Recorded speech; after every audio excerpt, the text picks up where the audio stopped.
And we're back. Okay, so yes, Clifford finds herself in this state of panic and vulnerability and insecurity because doesn't know if his grandmother is doing well, and there's just no updates, nothing. Um, Moving forward with Mercedes, we can see that yes, Terica did have the abortion, and they've kind of dealt with it as mother and daughter. And as she's pulling up to her home in her Corvette, and this is what I will say though, moving forward, she gave the option to Terica. It wasn't like she didn't jam it down her throat like her mother Woodbine had done, Patrice. It was more her decision. She allowed her to make the decision on her own, to let her process the information. But thankfully, yes, she did pick wisely, or picked what she thought was best suited for her. And she was thrilled. You could see like this big grin on Mercedes' face. So moving forward, yeah, she's coming back to the crib and sees that Maine, which I think he's like a Crip or something. He's definitely one of these like elders from like the gang life. And at the beginning of season 2, she felt that she had lost her opportunity to actually be physical with him, and that she found herself, like a lot of us, abstaining to abstain clear of the virus as well. That she kept masturbating to him, but now that he's out, they have like this flirty interaction, and he tells her about a block party, a homecoming party that he's having, and that, and of course, no regulations, nobody's paying attention to the CDC, and masks, and 6 feet apart. So he's like, but they're celebrating me, so of course you're gonna be one of my honored guests. And so she's kind of like, feeling herself, feeling her oats when it comes to her crush. Haley and Keyshawn meet up at a diner, which ironically was the first date that she had with Derek. Just ordering herself some home fries, I think, with some bacon or whatnot, and they casually speak to each other. She was able to sneak out her birth certificate so that Haley can come up with passports, and is doing her 3 passports, emergency passports, for herself and her 2 children. And they have a small talk about what's the next step moving forward, how she's going to have money.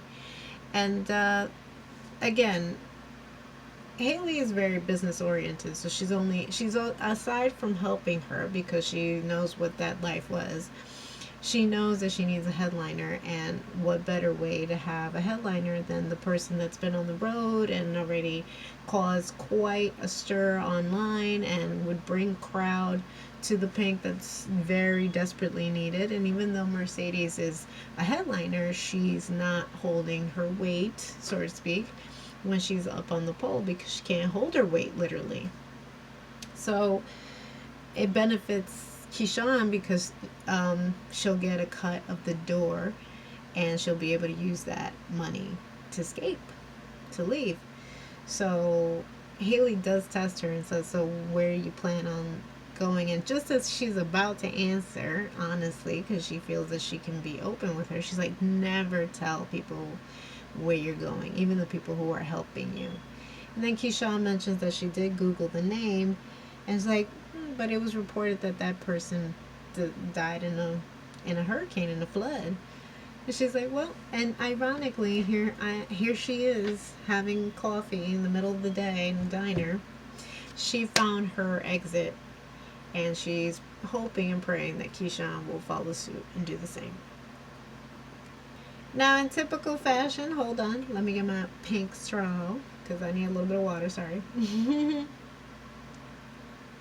In typical political slug match, there, of course, the PSAs to let people know that the election day is coming shortly. And that basically, Andre Watkins, who was godson of Mayor Ruffin, um, has a checkered past that he's been hiding. He's not the goody two shoes Obama. And tell me, doesn't he look like Obama? He literally does give you Obama vibes. Like, definitely Obama. And that his past he's kept well hidden because they've dug up enough information to find out that his father is not deceased, like he was passing off. He was not an orphan. His father is on death row. And so, which explains more of his relationship with Mayor Ruffin, the deceased Mayor Ruffin, and why he took him under his wing, because he felt that that child needed a father figure. But he was embarrassed of that past, and he had kept that hidden even from his wife, his current wife, soon to be ex wife, I think, especially since we caught her being unfaithful episodes back. So, of course, the PSA illustrates that, and all of that negative connotation also gets swung to Pastor Woodbine about her prostitution and checkered past. But in true P Valley nature, my goodness, do they have this character with a mouth?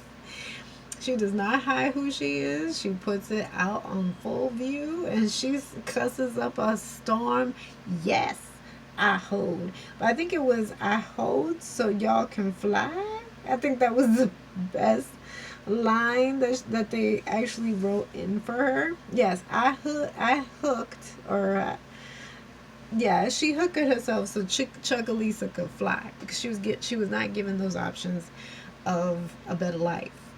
But she turned her whole life around with the faith. And I want to say, definitely in the South, there is a stronghold when it comes to the faith, and that it will inspire people to vote in that particular way, in that particular direction, because it's so heavily felt in the South. Um, so just again, it's maybe they're not of acknowledging that.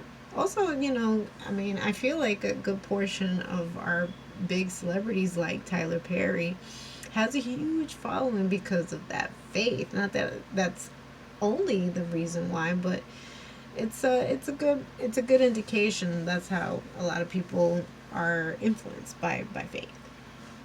Unfortunately, it also is met with what we've seen, like the overturning of Roe versus Wade, which was not, it was a detriment to this country. But anyway, that again, I'm not going to politicize my channel. Anyway, um, so Corbin, who is funding the campaign for Watkins, for Andre, is livid because he's like, why couldn't you confess this to me? And as they're arguing, they see Pastor Woodbine going up, causing a ruckus with all her cussing on live TV, and he's like, well, at least she owns up to her mess. You gotta kind of do the same. And I told you to let me know of all of your skeletons, because I'm paying for this. Because it will only benefit him, because he is still under the assumption that he will achieve what he wants with Promised Land and have that property and have them funds. So now, fast forward to Keyshawn. We're back in the home with Derek. He's, doing his usual pathetic song and dance. I'll never do it again. And let me buy you. Like he bought her at the very beginning, buying her expensive things and whatnot. And she just doesn't fall for it anymore because she knows what it equates to. So they have a heart to heart, and he's like, I don't know what to do. What do I do? Don't give up on me. And so the only way of her kind of maneuvering it to go as planned with Haley, she wants to dance again. And he's like, of course, like, we'll do it on your OnlyFans page. And like, no. I don't want to do that. I don't want to go back on tour. I want to dance in the pink. And he's like, that place is horrible, but it'll make her happy. So she already is kind of like plotting her exit. And we're happy for her because it's like, please, Lord, I hope she finds an exit and soon. Corbin and Kyle continue with their smear campaign. Haley makes a visit to that rich lady Georgie, that tycoon, hedge fund, whomever she is that runs with Promised Land, and meets up at the salon. And you see also the racism that exists between in the South when it comes to these even salons. Because the shampoo or hairstylist that does Miss Georgie's hair, she's like, "Oh, you must be in the wrong salon, honey. You must want Shanae's. And why are all named Shanae? It reminded me of Martin's character Shanae. He's like, oh, she's down the block." Not realizing that she was there to talk business with Georgie. And she brings up the whole concept of like, and she's like, "Are you here for the $5 million? I will have my lawyers write up and whatever." And it's like, we're good to go. But she still insists that she doesn't want 5. She wants 10. And she's like, I don't know exactly where you're coming with this whole you want 10. My final offer that I'm willing to give you right as of now is 5 million. But even that's starting to wane because election time is coming. So it's almost like time is ticking. And not to mention that, again, because the casino has been put into the voting ballot, the referendum, if it passes, then it won't matter. Because, again, it's what the people want as well. That's where you grab these local officials, y'all. Get them in the ballots. So it won't matter. So she's letting her know there's no way she's going to give her 10. She'll give her 5. But she's like, well, we'll see what happens. And her dark horse is what she was under the assumption that Andre would win. So it would be a win-win for her. His win, and as well as along with the fact that she could still dangle the pink. So, moving forward. And I love that this play on words, because the last thing that Haley says to Georgie is like, "See you at the polls," because that will determine the fate of whether she'll get her $10 million from Georgie. But again, I love that they're using it like polls, like stripper polls, voting polls. They coincide. Kind of like an NERD is, "Ooh, baby, you want me?" So, moving on. And yes, we're here. We're still, Wodie's preparing Teek's body. He wanted to know more information about that video that Rome had of Little Murder, and he cops to what it was. It was, the sexually explicit video that he did just to provide for his family that were starving at the time. And obviously it's not a video that he would expect to be in any kind of rotation, but the fact that Rome got his hands on it. And yes, moving forward, Mercedes is still not ready for the reopening, so she practices, but she nearly falls, and we see the introduction of who would be Mercedes' replacement for headliner, and in walks in Keyshawn, all dressed up, ready to practice. And the only thing that I swear stands out from that scene is when Uncle Clifford is like, "Yellow bitches." It's like, they have a whole full-on argument, lashing at each other, telling each other all types of crazy stuff in the back room while the new girls are watching Roulette and Whisper. And they're like, "This is about to be good." That's what this is about to get good, is what Roulette says to Whisper. And they're fawning all over Keyshawn. They're big fans of hers.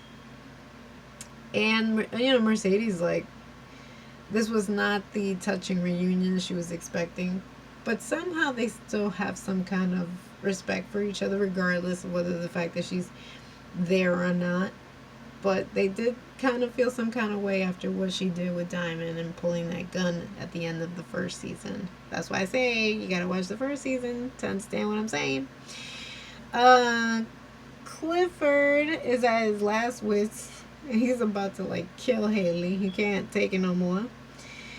Still no answer from the hospital about his grandmother, and he keeps now seeing his own mother, like in instances of like in his back rear window, mirror, and the possibility that his mother might be there to take his grandmother, and he's not ready to accept that. But also because he's dealing with what he's dealing with Haley. It's constantly that pressure